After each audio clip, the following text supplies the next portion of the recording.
କୁଚିଣ୍ଡା ପୁଲିସର ବଡ଼ ସଫଳତା।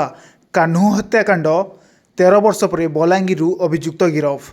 ସମ୍ବଲପୁର ଜିଲ୍ଲା କୁଚିଣ୍ଡା ସହର ୱାର୍ଡ ନମ୍ବର 2 ସିନେମା ହଲ୍ ନିକଟରେ ଥିବା ଏକ ଜଳଖିଆ ଦୋକାନରେ 13/4/2012ରେ କାହ୍ନୁ ନାଗ ନାମକ ଜଣେ ଯୁବକଙ୍କୁ ହତ୍ୟା କରାଯାଇଥିଲା। ଘଟଣା ପରେ ହତ୍ୟା ଅଭିଯୁକ୍ତ ଫେରାର ହୋଇଯାଇଥିଲା। ଏହି ଘଟଣାରେ କୁଚିଣ୍ଡା ପୁଲିସ ଏକ ମକଦ୍ଦମା ରୁଜୁ କରି ତଦନ୍ତ ଜାରି ରଖିଥିଲା। ଘଟଣାର 13 ବର୍ଷ ପରେ ଏବେ ଅଭିଯୁକ୍ତ ଧରାପଡ଼ିଛି।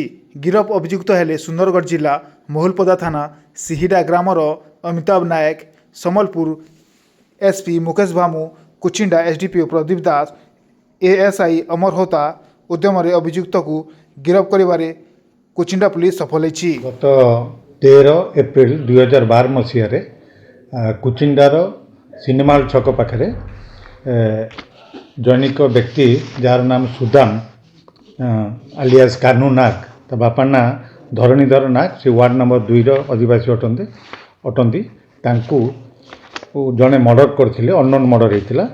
ଆଉ ଗୋଟେ ଇନଷ୍ଟ୍ରୁମେଣ୍ଟ ତାଙ୍କର ବେକକୁ ଷ୍ଟାବିଂ କରି ମର୍ଡ଼ର ହେଇଥିଲା। ସେ ମର୍ଡ଼ର କେସ୍ର ଆସାମୀ ଅନନୋନ୍ ଥିଲା ଏବଂ ପରେ ସେହି ଘଟଣାକୁ ନେଇ କୁଚିଣ୍ଡା ଥାନା case number 52 dated 13/4/2012 under section 302 IPCରେ ଗୋଟେ କେସ୍ ରୁଜୁ ହୋଇଥିଲା ଏବଂ ଘଟଣା ତଦନ୍ତ ପରେ ସେଥିରୁ ଜଣାପଡ଼ିଲା ଯେ କୁଚିଣ୍ଡା କଲେଜରେ ଜଣେ ପଢ଼ୁଥିଲେ, ସେ ଗ୍ରାଜୁଏସନ୍ ପାସ୍ କରିଥିଲେ। ସେ ପିଲା ଆକ୍ୟୁଜ୍ ଯିଏ, ତା ନାଁ ହେଉଛି ଅମିତାଭ ନାୟକ, ତା ବାପା ନାଁ କିଶୋର ଚନ୍ଦ୍ର ନାୟକ, ତା ଗାଁଟା ହେଉଛି ସିହିଡ଼ି ମହୁଲପଦା, ଜିଲ୍ଲା ସୁନ୍ଦରଗଡ଼। ଆଉ ସେଦିନଠାରୁ ସେ କେସ୍ର ସେ ଆସାମୀ ଯିଏ ଆବସ୍କଣ୍ଡିଂ କରିଥିଲେ ଏବଂ ପୁଲିସ ବହୁତ ଖୋଜାଖୋଜି କରିବା ପରେ ଯେହେତୁ ଆସାମୀ ମିଳିନଥିଲା, ତାକୁ ଆବସ୍କଣ୍ଡ ଲେଖି ଚାର୍ଜସିଟ୍ ଦିଆହେଇଥିଲା। ତ ବର୍ତ୍ତମାନ ସେହି ଘଟଣାର ଯେତେବେଳେ ଆମର ସମ୍ବଲପୁର ଏସ୍ପି ସାର୍ ମୁକେଶ କୁମାର ଭାମୁ IPSଙ୍କ ନିର୍ଦ୍ଦେଶରେ ଗୋଟିଏ ସ୍ୱତନ୍ତ୍ର ଟିମ୍ ଗଠନ କରାଯାଇଥିଲା। ସେ ଟିମ୍ରେ ଅମର ହୋତା ଆଉ ବିଶ୍ୱାଳ ବାବୁ ଏବଂ ଆମ ଷ୍ଟାଫ୍ ସବୁ ନିଯୁକ୍ତି ହେଇଥିଲେ ଏବଂ ସେହି ଟିମ୍ ସ୍ପେଶାଲ ଟିମ୍ ବିଭିନ୍ନ ଆମର ସାଇବର ସେଲ୍ର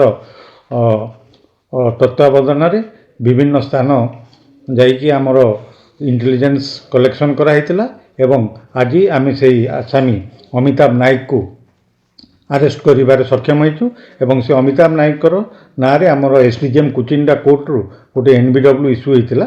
ସେହି NBW ଷ୍ଟ୍ରେନ୍ଥରେ ତାକୁ ଆଜି ଆମେ ଆରେଷ୍ଟ କରି କୋର୍ଟ ଚାଲାଣ କରୁଛୁ। କେଉଁଠି ଥିଲା ସେ?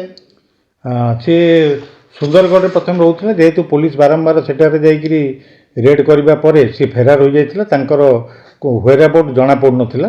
ସେ ଓଡ଼ିଶାର ବିଭିନ୍ନ ଜାଗାରେ ଆତ୍ମଗୋପନ କରୁଥିଲେ, କିନ୍ତୁ ପରେ ଆମେ ସାଇବର ସେଲ୍ର ଯେଉଁ ପ୍ରତ୍ୟେକ ତତ୍ତ୍ୱାବଧାନରେ ଆମର ସ୍ୱତନ୍ତ୍ର ଟିମ୍ ଓଡ଼ିଶାର ବିଭିନ୍ନ ଜାଗାରେ ଉପରେ ଯାଇକି ଅନୁଧ୍ୟାନ କରି ଆସିଥିଲେ ଏବଂ ରେଡ୍ ମଧ୍ୟ କରିଥିଲେ। ଆଜି ତାଙ୍କୁ ବଲାଙ୍ଗୀରରୁ ତାଙ୍କୁ ଉଠେଇଛୁ।